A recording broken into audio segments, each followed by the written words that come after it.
Hello, good morning, everyone. So let's take a look at our products. That's the Dow Conventional Fire Alarm Systems application and delivery guide for the product. So we've done a series of the product knowledge. So here comes a time whereby you're going to take a look at how to do the configuration for the product. And I'll take a look at just a basic way of doing the device detector termination or connecting to the main panel itself. So through this, we'll take a look at the following.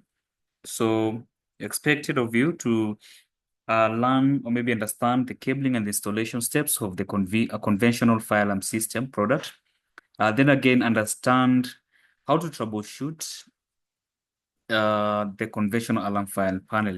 So for these learning objectives, they are broken down into the following three key points. That is cabling guidance for the detectors, whereby we have detectors such as the smoke detector, we have the heat detector, etc. We have the MCPs or the manual call points, we have the strobes and modules. Then the next part, we take a look at the cabling guidance for the control panel and take a look at some of the troubleshooting steps when doing the diagnosis of the product in cases we have some faults here and there. So let's take a look at the first one. So in this case, take a look at the two wiring cabling. Two wiring cabling that's going to be explained as we proceed on. So maybe for those who have not joined us before for this series for this conventional fire alarm panels, maybe I get to introduce to you some of the panels that we have just to enlighten you. So in this case, this is the C102 four-zone panel. And it has 4 zones whereby each zone support up to 32 devices.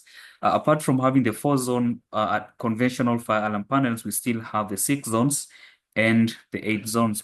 So in each and every of those specific zones, for the number of zones for each and every panel, we have different types of devices which can be added to it. So from this point here, as you can see, from this particular point here, for this image, you can see we have the main panel, whereby this main panel illustrates to you the different connection terminals for each and every detector supported on it, either for the input devices and for the output devices such as these conventional sounder strobes and the bells. So we have two separate lines for the bells or sounders. So we have one line for the bells, another line for the bells or the sounders as well. So these are two separate linkages whereby each and every category of these devices are going to be connected to separate lines. Then, apart from having the sounder lines, we have the detection lines. So in this case, we have detection 1 all through to detection line number 4. So this 1 to 4 dictates the types of zones that we have for this panel. So the first zone, the second zone, third, and the fourth zone panel. So for example, for the first line, for the zones, we can loop, for example, the smoke detector, the conventional one, and then again, you can add another conventional heat detector and the manual call point or any other module that you think is going to be effective enough for this kind of a solution or scenario. So to this key point again, find that each and every zone is going to handle up to 32 devices. So you're going to have the 2 devices for the smoke detectors, the heat detectors, the manual call points, or any other module. So long as they do not surpass that number beyond 32. So the second line will hold the same number of devices or the same type of devices, depending on the size of the area that you're protecting against the fire. Now, the good thing with these specific panels, you can always cascade to multiple other panels through the RS485 interfaces. So the reason we have this is just to ensure that at least you can expand your fire monitoring capabilities within the site that you are preventing from different devices such as a fire or smoke as well. So this is a 4-zone fire alarm, conventional fire alarm control panel, where this is a 8-zone conventional fire alarm control panel. So in this case, more information at the bottom, you're told that we have 4 to 8 zones, whereby each and every zone is going to simulate a fire detection and it's going to end up giving the instructions for any kind of device faults, such as maybe the smoke detector or the heat detector having some fault, or maybe for example not working properly, the panel is going to indicate to you that there's something wrong with one of the devices. Same case again is going to give you the alarm records that can be exported through a USB storage device, whereby you just open the panel itself. Inside the panel, there's a USB port where you plug the USB device so that you can export those records. As another point to note is that this can support the four-way switching inputs, whereby we have auxiliary 1 up to auxiliary 4. Same case again, whereby this is going to give you some simple design and installation with less maintenance required for this kind of panel. So these conventional fire alarm panels are usually used in different environments, such as a small and medium-sized environments. So we have other bigger environments which are going to recommend or maybe going to force you to use other high-end panels, such as the addressable panel. But this is just for small and medium-based solutions environment. Now, talking about the detectors, we have certain number of detectors, such as the smoke detector and the heat detector. Each and every of these detectors are given a certain code, such as a C131 for the smoke and C132 for the heat detector. So this is how the two detectors looks like, whereby we have the detecting chamber at the top and some other heat chamber at the top. Then at the bottom, we have the base. So this base, this is where we're going to put our a cable so that we plug the detection part on top of the base itself. So the very first step you're going to do is just to ensure that at least you have the following. First of all, just ensure that you have, let's say, for example, a junction box, whereby through this junction box, you're going to have a cable running through it, where we're going to run the cables, sorry, a pipe that's going to run the cables inside. So first of all, fix the base, install and fix the base detector on the junction box with two, for example, M4 screws. Then through this, there's a pipe that's going to run the cables, whereby those cables are going to terminate it on these terminals on the base itself. So this is the base, this is the screws. So the second step, just ensure that you can insert the loops, let's say, for example, from the base itself to get into this base so that the cables can go to these terminals. So once you insert the loop cables in terminals and lock them firmly, then again, the device is going to be working perfectly. So this is for the two detectors, the smoke detector and the heat detector. So the next point, maybe the next part, is take a look at how the terminals look like at the back of the base itself.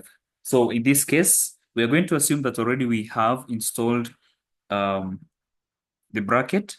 Then from the side, the underside of this base, you insert the cables. Then each cable is going to go to these terminals here. So loosen the screw here, and these are the points so that you can fix the cable, then tighten the screws for the cables to be held firmly with this base itself. Now, the point to note in this particular end here is that for this kind of connections, these cables are not they're non-polarized. They're not polarized. So meaning that you can get the terminal, you can, whichever point, whichever way that you end up putting the cables, maybe getting the cables to be fixed within these terminals to still end up working for you because they're not polarized at all. So once you have the cables put firmly, then take a look at, go take on that detector itself and fix it firmly on the detector itself. So for you to get to know if you have plugged the detector firmly on the base itself, just put some more focus on this straight line, this point. So it's going to show you that we have a better alignment so that you can hold it firmly within that particular point. So once you plug it into these specific grooves, first of all, then twist it so that it can lock firmly. Then we have the manual call point. So the manual call point is going to give you another way of ensuring that you can still connect to the loop that is from whichever detector that whichever zone that you are using. So through this, we find that first of all, you have to open the MCP upper part, detach it from the base itself. So you can use the screw, just a flat screw, place it inside there, then turn it clockwise so that you can pull those two parts, two different areas apart. So once you pull them apart, this is how you're going to get to see the base of the MCP looking like. So we have two terminals at the top, then we have four terminals at the bottom. So our main focus is taking a look at the two terminals at the top. So this is the upper side. So we have the two terminals. I just don't focus on the four terminals this particular point. So on the two terminals, that's where you're going to loop either the red and black cable so that they can be fixed permanently on this specific terminal at this point. So first of all, fix the base. Then we have the cabling done. Then upon doing the cabling, you can do the installation. So you can see this is the junction box. We have a pipe that where we're going to run the cables so that you can secure the cables well. Then the base of the MCP, this is where we're going to have to loop the cables and screw them firmly on these two terminals of the MCP. So once that is done, just close everything and get ready for the panel itself to auto-register these particular devices so that you can test the connection or some disconnection tests as well, part of the alarm testing. So this is how it looks like, the MCP itself. This is the brackets, the base itself. So this is the loop from the panel from whichever zone that you're selected.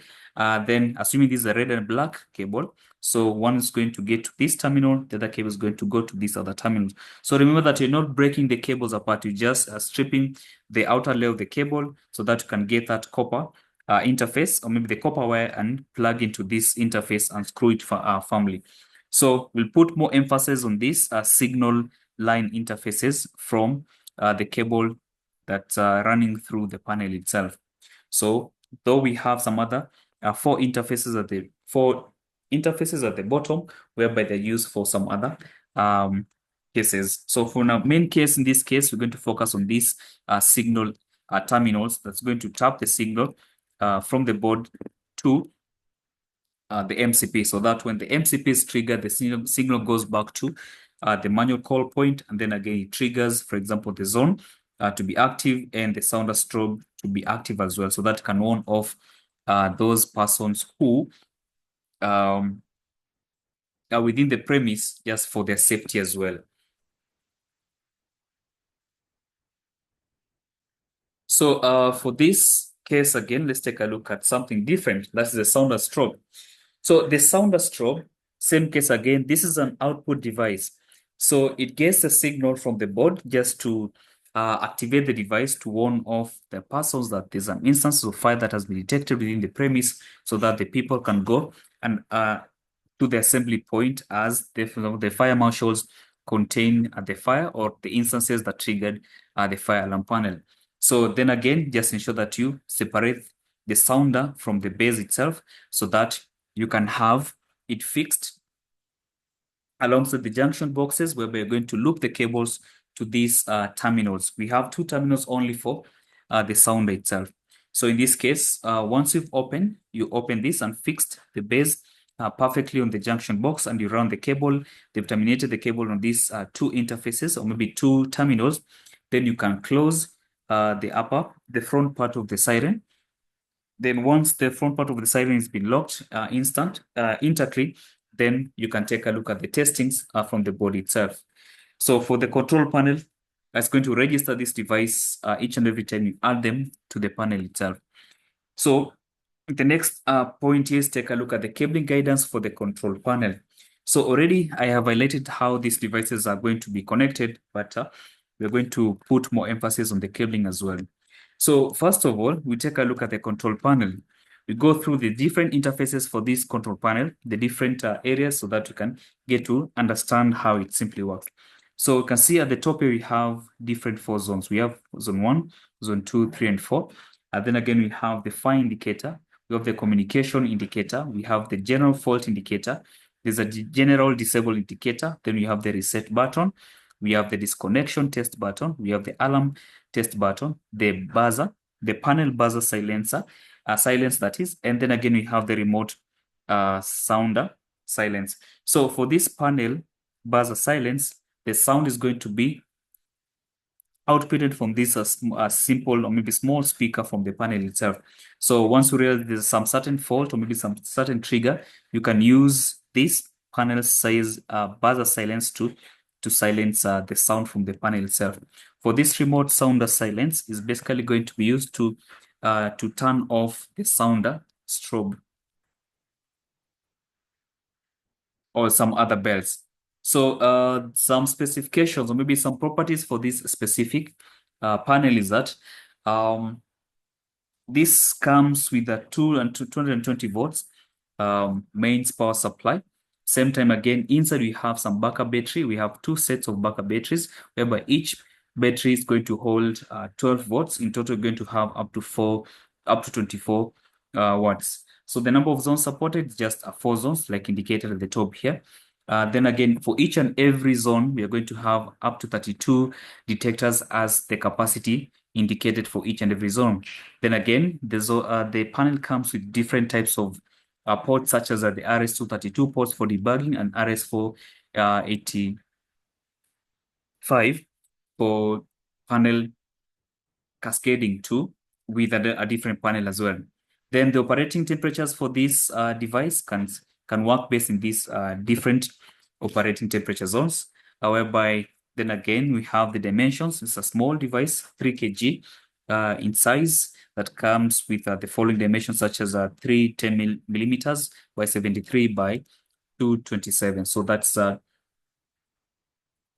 length, width, and the height for this specific panel. The materials, just the cold rolled steel sheet, SPCC materials. Then again, the ingress protection for this is rated as IP30. Communication distance for each and every zone can be up to 1,500 meters. So just more information regarding this is that we have up to 8 zones in terms of the conventional fire alarm control panel. But what we're using at the moment is a 4 zone. So you can get the 4 zone, 6 zone, and 8 zones separately. Then this supports the alarm bell power supply contact inside the panel itself. I'm going to show you the motherboard for the panel. And again, it supports up to alarm bell power supply contact. They have external power supply contact. It has the fault normally closed and normally open with a common relay contact. Same case again, supports the alarm normally closed, normally open with a common relay contact. Then this supports up to a maximum of 4 auxiliary interfaces for connecting to some other, let's say, third-party devices connected to the panel itself. So the other basically ports are basically the RS-232 transmission and receiving with the ground communication interfaces, with the RS-485A and 45B communication interfaces for example, looping with another cascaded panel. So this is how the inside of the panel looks like. So we have the board, and this board has different interfaces. You can see from this point, we have the first zone, second, third, and fourth zone. This supports the 4 zones that are there on the panel itself. If it supported 6 zones, you find that the number of zones will increase to 6. If it supported 8 zones, the number of zones could double up to 8 zones. So we have 2 lines for the bells. That is the sounders of the bells. Then again, we have the alarm. We have the fault, we have the auxiliary interfaces, and then again, we have the RS-485 interfaces with the RS-232 interfaces for receiving, transmission, and the ground interface. So you can see from this point, this is how it looks like. We have these specific terminals on this board itself. So we have up to 4 zones. Then again, we have 2 bells, we have a fault line, we have the fire, the fault, and some auxiliary lines. Then on this other end, you can see we have the RS-485 and RS-232 interfaces. So from this point, you can see we have the different zones. That is zone N, that is from 1 to 4. That's connects. You can connect to the smoke detectors, the heat detectors, the manual call points, etc. But remember that these connectors should not go beyond 32 in number. Then we have the alarm bells. We have the alarm bell terminals. So you have 2 terminals. That's going to power output terminals of the alarm bell. At the same time, give the output of up to 28 volts DC during the fire alarm. So in this case, this is a device that can power those bells and the sounder strobes using these 28 volts each and every of those terminals connected to the bells. Then other terminals includes the fault terminal.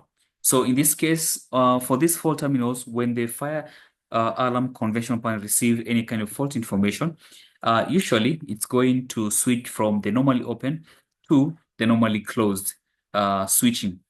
Then again, if it receives any kind of alarm output, this receives the control panel.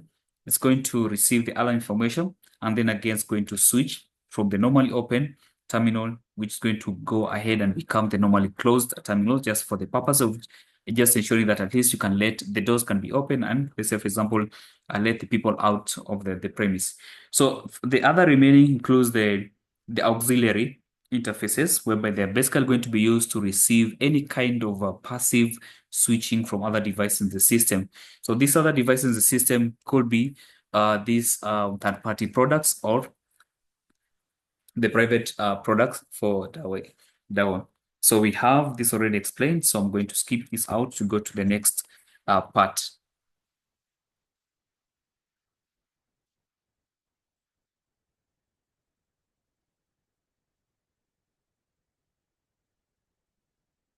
So when it comes to doing the installation, this is the panel. This section it just illustrates how you're going to mount the panel, and the best mounting position for this particular panel is a wall mounting environment. So first of all, choose a suitable place with convenient height for visual and manual access to the panel. Then you can use, you can drill 4 holes 10 millimeters, that is on the walls, and screw the bolts firmly so that you can have the panel well fixed on the wall itself. Then the third point is that you can place the cabinet over the 4 bolts that you've drilled and screw them permanently. So open the cabinet, then tighten all the 4 bolts securely against the wall, back wall of the cabin, so that you can have it safely secured on that particular section. So this is just a way of just ensuring that you can mount the panel in a secure, proper way. Then the other thing we're going to discuss is how to, let's say, for example, do the system cabling. So in this case, this is just illustrating to you how this cabling is done per zone. And again, when you have the belts, how you're going to input the belts on the device itself. So first of all, like we talked before, just ensure that you have placed the junction boxes firmly so that you can have the cables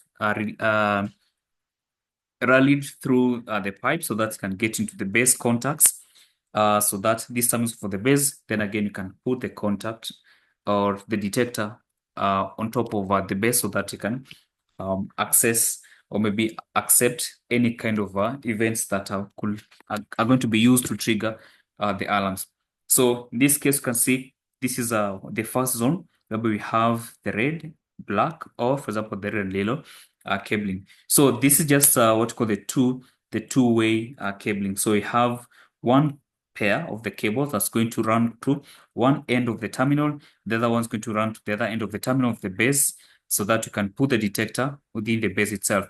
Same case applies to the MCP. So this base can either be for the smoke or the heat detector.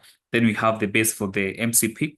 Then get the MCP itself, then plug it on the base. Just roll it, turn it so that it can be fixed permanently. When it comes to attending the cabling for the sounder strobe or the bell itself, what's going to happen is that go to either bell 1 or bell 2, then ensure that at least you just use the 2 cables that's going to run from the panel, and then again terminate the cables on the base for the sounder strobe or the bell itself. So that, let's say, for example, if the MCP is going to be used to trigger the alarm, then again the signal goes to the panel and the panel triggers the bell. If it's, for example, this the smoke or the heat detector detected the smoke or the heat, then again the signal is going to be transferred to the panel, and the panel is going to enable the sounder strobe or the bell to be active, so that can warn off the persons who are within the premise, so that we can save their lives by ensuring that can safely exit the premise without being injured. Then the other part, to take a look at the debugging of the device itself. So this particular point is going to illustrate to us, or maybe going to tell us how we're going to manage the device so that we can move from the various levels of authorization permissions. So by default, if you get this particular panel, it's usually within the first default level of authorization, that is the level 1. But for you to do other administrative level permissions, you have to switch from the default level to the second authorization permission level or to the third authorization permission level. So this is how we're going to take a look at. So if you switch on the panel, what will happen first of all, you find that's going to activate the debug and the debug LED. So in this case, of the device is powered on, the debug light will turn on for a few seconds. So wait for it to turn off before you go to the other administrative permissions levels. So once the light of this particular debug goes off, then you can go to the second level authorization permission. That is by pressing these two key buttons simultaneously. We will have the accumulate button and the panel buzzer silence button simultaneously for like 2-3 seconds, then release. Then once you release, you find that you're going to have an orange or an yellow LED, which is going to turn on for the accumulate area. So this is going to show that you've already entered the second level authorization permission for the panel. So on this authorization level permission of the panel, the second level, it's going to enable you to have access to the following items. For example, it's going to give you a way of resetting the panel once, for example, a certain fault has been identified or a certain event has been triggered.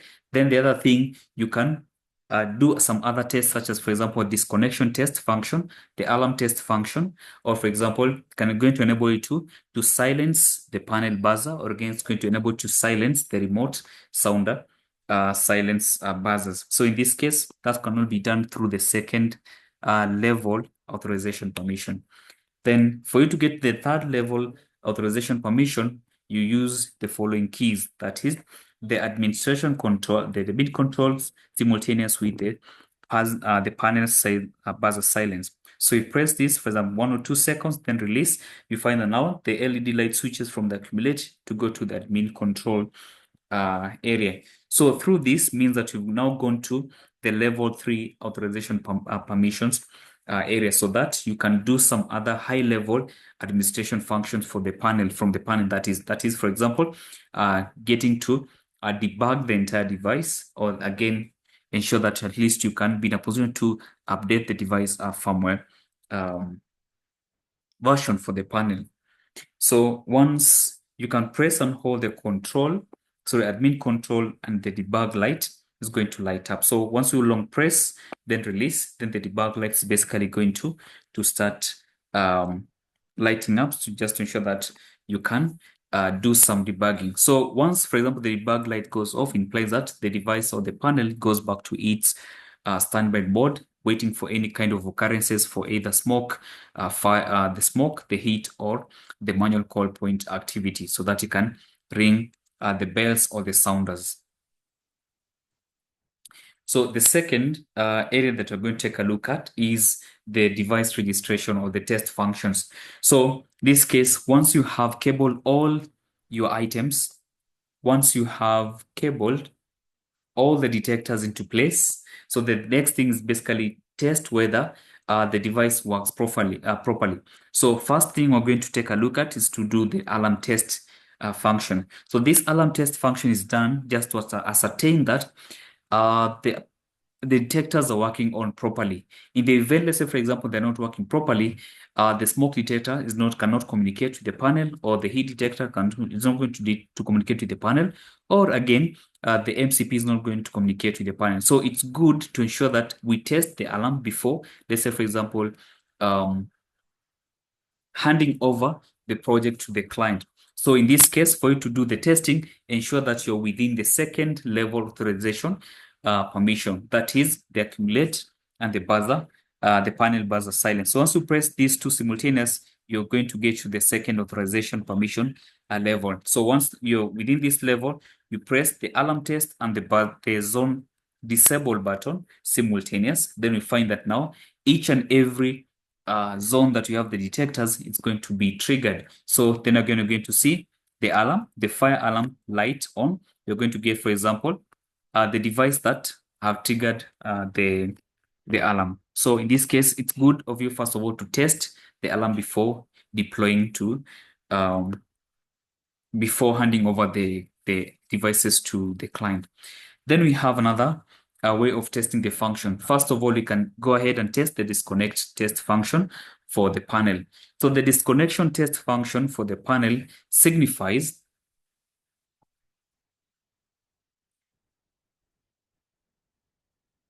the disconnection test function for the panel is basically going to give us an option to get to know if the panel is going to recognize whether a certain detector has been disconnected or maybe a certain detector is faulty. So for you to do this test again, you have to go to ensure that we need a second level authorization permission environment. So just press the test disconnect and there's disable zone. So in this case, we find that it's going to trigger the panel to alert you in the event, let's say, for example, a certain device is disconnected or a certain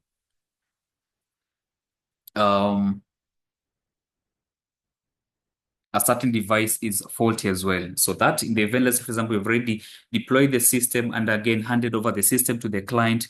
In the event of any kind of disconnection, the client can be notified via the panel itself.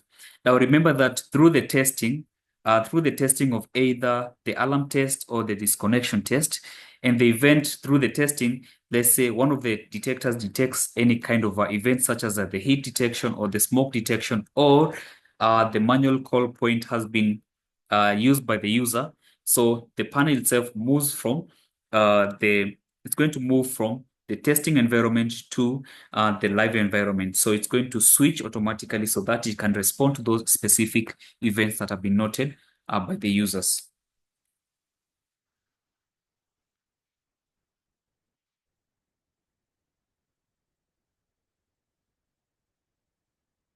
So let's take a look at something different, part of this panel when it comes to the test functions. So when doing the upgrading of the firmware, this is going to be done through the USB portable device. So you open the chassis or you open the panel itself, but before opening, just ensure that you've prepared the firmware version, the firmware for the device itself. So download the firmware from the respective correct environments. Then again, from the panel itself, extract it and copy the upgraded bin file named with this specific model, that's a DHI C102, because the C102 is this conventional panel. So copy the bin file into the root directory of the USB disk, then open the chassis for the panel or this upper part of the panel, then plug in the USB within the USB port interface on the motherboard. Then once this is done, you press a certain number of devices so that can take you to the level 3 authorization. So we have the admin control plus the silence, the panel buzzer silence. So once you press these two keys simultaneous, it takes you to the third level authorization permissions. So through this, going to enable you to get into the debug mode to enable you to update the firmware. So once you go through this third level authorization access permissions, then you press the admin and acclimate button at the same time, so that you can go to this debug mode function of the panel. So this is going to start flashing for a few seconds. Once it stops flashing, it implies that the firmware has already been updated or upgraded. So what will happen is that now you can remove the USB, then restart the panel so that the panel can start registering all those devices that you placed within each and every zone, and then again or the Bell devices that you've connected through the Bell interfaces. So once that is okay, you find that now the device, first of all, reestablishes the connection of all those particular devices or the detectors, either for input or output detectors, then register them to the panel so that it can now get to know that these devices are connected through this specific zone, or these other devices are connected through this particular Bell function interfaces. So once that is done, and you realize that you have some other technical errors for this particular panel connection with these particular devices, then you can take a look at these simple troubleshooting steps or guidance for them. So first of all, we have the problems, the reasons for the problems, and then again solutions to those particular problems. So the first problem is that your panel fails to work normally after starting up. So the reason for that is just check whether the power supply is normal. Then the solution to that is you can check the power supply, they check the main power supply, or you can check the cable if they are either, for example, worn out or damaged in a way. Then we have the display, on the panel displaying the main power fault. So in this case, that shows that there's no main power supply. The panel is running on the battery power supply. And then again, another problem for example, the reason for that is that the main power fuse, may, for example, is blown. So you have to change the main fuse so that the device can work properly. So solutions for this is that you can ensure the main power supply is working normally, or again, you can replace the power fuse so that the panel can work properly. Then another problem is the backup battery fault. So for this backup battery fault, we check on some of these particular reasons, such as the battery line is incorrectly connected, or the backup battery supply is out of power or damaged at all. This, for example, the battery drained out completely. So you can check on the following solutions, such as check the power, the plug-in for connecting the battery to ensure that this connection is normal. Or again, you can start the main power supply for about 24 hours or replace the backup battery completely. Then we have some other problems such as no sound output and alarming.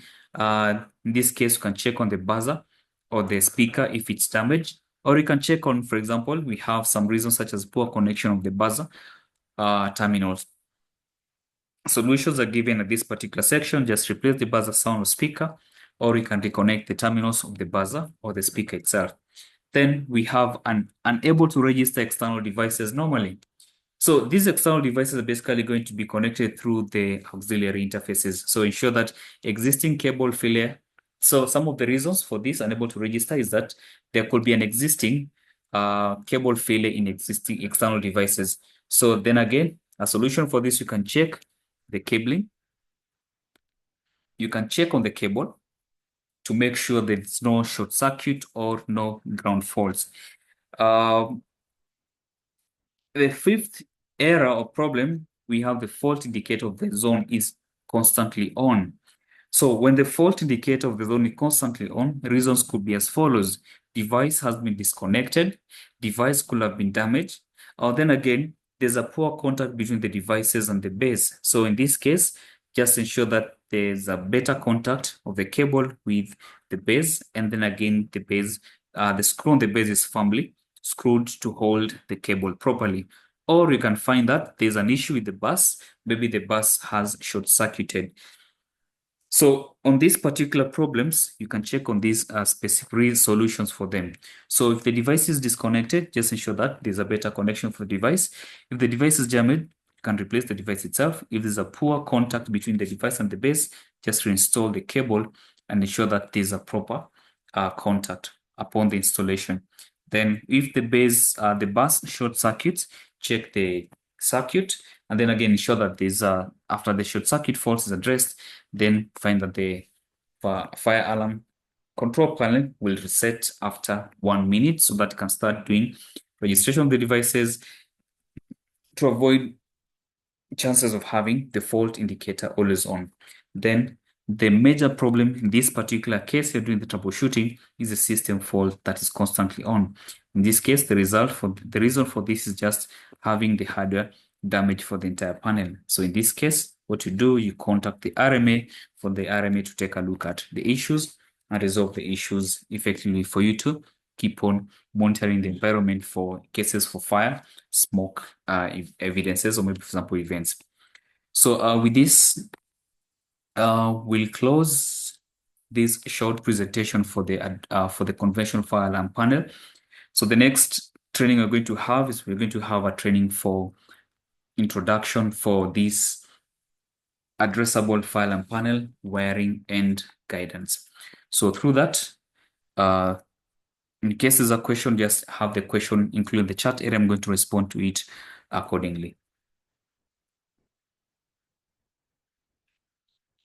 So thank you so much for joining me for this product knowledge for the fire alarm conventional panel. So if there's a question, again, do not hesitate to include in the chat area. I'm going to respond to it accordingly. Or if there are no questions, feel free to exit the chat room, then meet again in the afternoon for another product knowledge session. So thank you so much. Enjoy the rest of morning or evening, afternoon, depending on the area that you're in at the moment.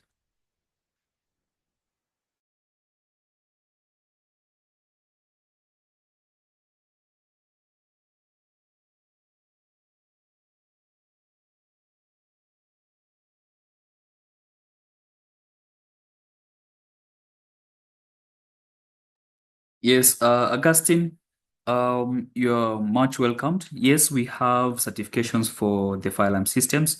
We are going to start them soon. Already we have the materials. So just a matter of just stitching everything together so that we can start inviting you for the certification for these fire alarm systems.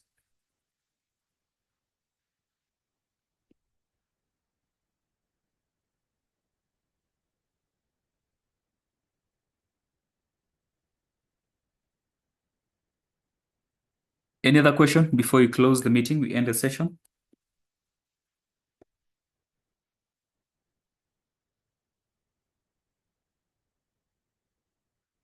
Yes, I can share the record for this. So what I'm going to do, just share your email address. I've already recorded this, so I can share you the recordings.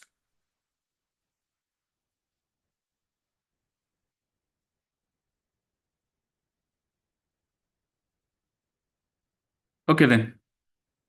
So what you do, share your email addresses.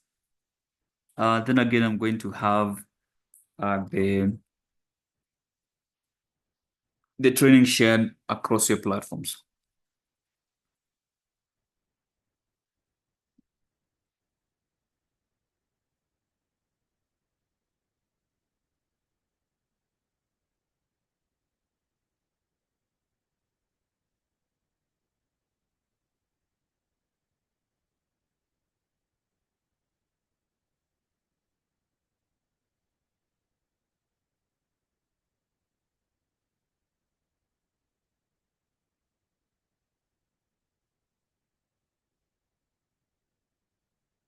So for this recording, I'm going to share with you a link to where I'm going to store it so that you can access the recordings plus more other recordings that maybe, for example, you might not have access to. So just ensure that you have your email address here so that I can help you out with the resources.